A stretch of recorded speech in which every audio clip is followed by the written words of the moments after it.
श्री शिवाय नमस्तुभ्यम। त्रयोदशी का व्रत यानी कि प्रदोष व्रत में भगवान शिव की पूजा की जाती है। जब त्रयोदशी का व्रत शनिवार के दिन आ जाए तो उस प्रदोष व्रत को शनि प्रदोष व्रत कहते हैं। शनिदेव न्यायाधिपति और कर्म फलदाता हैं और शिव नई रचना के सर्जन और संहारककार हैं। क्योंकि भगवान शिव शनिदेव जी के इष्ट देवता हैं, अतः शनि प्रदोष व्रत को करने से भगवान शनिदेव और भगवान शिव पार्वती का विशेष आशीर्वाद प्राप्त होता है। इसलिए यह व्रत एक त्योहार की तरह भी मनाया जाता है। यदि इस दिन पुष्य नक्षत्र योग के समय शनिदेव की पूजा की जाए तो व्यक्ति को भगवान शनिदेव की विशेष प्रसन्नता प्राप्त होती है तथा शनि ग्रह के कारण जीवन में आने वाली सभी समस्याओं का निवारण होता है। इस व्रत का पारण अगले दिन शिवलिंग पर जल चढ़ाने से होता है। जिन जातकों पर शनि की महादशा 7.5 की ढैया चल रही है, उन्हें शनि प्रदोष व्रत को करने से बहुत राहत मिलती है। यदि किसी जातक की जन्म कुंडली में शनि ग्रह खराब अवस्था में बैठा हो तो उन्हें भी शनि प्रदोष व्रत विशेष रूप से करना चाहिए। शनि प्रदोष व्रत के दिन पंचाक्षरी मंत्र ओम नमः शिवाय तथा शनि बीज मंत्र ओम प्राम प्रीम प्रोम सह शनिश्चराय नमः का जाप करना चाहिए। यदि संभव हो सके तो इन मंत्रों से अपनी क्षमता के अनुसार हवन में आहुतियां भी डालनी चाहिए। शनि प्रदोष व्रत कथा का पाठ खोया हुआ पद प्रतिष्ठा को लौटाता है और आपके जीवन में उन्नति का मार्ग प्रशस्त करता है। तो आइए शनि प्रदोष व्रत कथा सुनाते हैं। गर्गाचार्य जी ने कहा कि हे महामते, अपने शिव जी की प्रसन्नता हेतु समस्त प्रदोष व्रत का वर्णन किया। अब हम शनि प्रदोष व्रत विधि और शनि प्रदोष व्रत कथा सुनने की इच्छा रखते हैं, सो कृपा करके आप सुनाइए। तब सूत जी बोले कि हे ऋषि, निश्चय रूप से आप शिव पार्वती के चरणों में अत्यंत प्रेम है। मैं आपको शनि त्रयोदशी की व्रत की विधि बतलाता हूँ और शनि प्रदोष व्रत की कथा सुनाता हूँ, सो ध्यान पूर्वक सुनिए।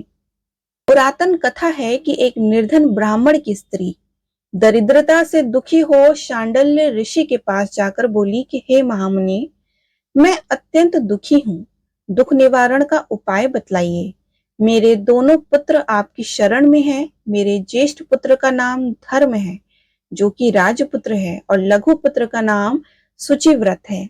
अतः हम दरिद्रती हैं और हमारा उद्धार कर सकते हैं। इतनी बात सुन ऋषि ने शिव प्रदोष व्रत करने के लिए कहा। तीनों प्राणी शनि प्रदोष व्रत कथा का पाठ करने लगे। कुछ समय पश्चात प्रदोष व्रत आया, तब तीनों ने व्रत का संकल्प लिया। छोटा लड़का, जिसका नाम शुचिव्रत था, एक तालाब पर स्नान करने को गया तो उसे मार्ग में स्वर्ण कलश धन से भरपूर मिला। उसको लेकर वह घर आ गया। प्रसन्न हो माता से कहा कि माँ, यह धन मार्ग से प्राप्त हुआ है। माता ने धन देखकर शिव महिमा का वर्णन किया। राजपुत्र को अपने पास बुलाकर बोली कि देखो पुत्र, यह धन हमें शिव जी की कृपा से प्राप्त हुआ है, अतः प्रसाद के रूप में दोनों पुत्र आधा आधा बांट लो। माता का वचन सुन राजपुत्र ने शिव पार्वती का ध्यान किया और बोला, पूज्य, यह धन आपके पुत्र का ही है, मैं इसका अधिकारी नहीं हूँ। मुझे शंकर भगवान और माता पार्वती जब देंगे तब ले लूंगा। इतना कहकर वह राजपुत्र शंकर जी की पूजा में लग गया।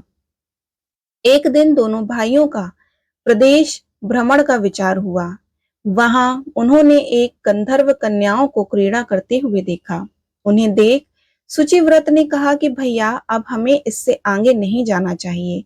इतना कह शुचिव्रत वही स्थान पर बैठ गया, परंतु राजपुत्र अकेला ही स्त्रियों के बीच में जा पहुंचा। वहां एक स्त्री अति सुंदर राजकुमार को देख मोहित हो गई और राजपुत्र के पास पहुंचकर कहने लगी कि हे सखियों, इस वन के समीप ही जो दूसरा वन है, तुम वहां जाकर देखो, भांति भांति के पुष्प खिले हैं, बड़ा सुहावना समय है, उसकी शोभा देख कर आओ। मैं यहाँ बैठी हूँ, मेरे पैर में बहुत पीड़ा है। ये सुन सभी सखियां दूसरे वन में चली गईं और वह अकेली सुंदर राजकुमार की ओर देखती रही।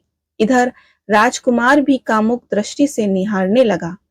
युवती बोली कि आप कहाँ रहते हैं, वन में कैसे पधारे, किस राजा के पुत्र हैं, क्या नाम है? राजकुमार बोला, मैं विदर्भ नरेश का पुत्र हूँ, आप अपना परिचय दें।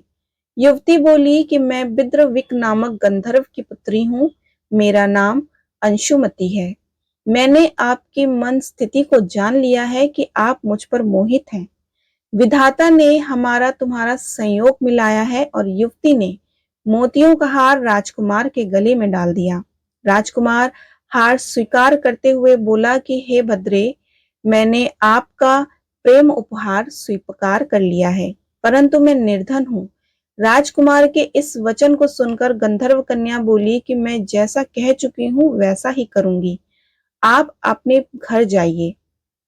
इतना कहकर वह गंधर्व कन्या सखियों से जा मिली और घर जाकर राजकुमार ने सूची व्रत को सारा वृतांत कह सुनाया। शनि प्रदोष व्रत कथा के अनुसार जब तीसरा दिन आया, वह राजपुत्र सूची व्रत को लेकर उसी वन में जा पहुंचा। वहीं गंधर्व राज अपनी कन्या के साथ आ पहुंचा। उन दोनों राजकुमारों को देख आसन दे कहा कि मैं कैलाश पर गया था, वहां शंकर जी ने मुझसे कहा कि धर्मगुप्त नाम का एक राजपुत्र है जो इस समय राजविहीन निर्धन है, मेरा परम भक्त है। हे गंधर्वराज, तुम उसकी सहायता करो। मैं महादेव जी की आज्ञा से इस कन्या को आपके पास लाया हूँ, आप इसका निर्वाह करें, मैं आपकी सहायता कर आपको राजगद्दी पर बैठा दूंगा। इस प्रकार गंधर्व राज ने कन्या का विधिवत विवाह कर दिया। विशेष धन और सुंदर गंधर्व कन्या को पाकर राजपुत्र अति प्रसन्न हुआ। भगवत कृपा से वह समय उपरांत अपने शत्रुओं को दमन करके राज्य का सुख भोगने लगा। जो शनि प्रदोष व्रत कथा का पाठ करता है उसे खोई हुई प्रद प्रतिष्ठा संपत्ति अवश्य ही प्राप्त होती है। बोलो उमापति शंकर भगवान की जय।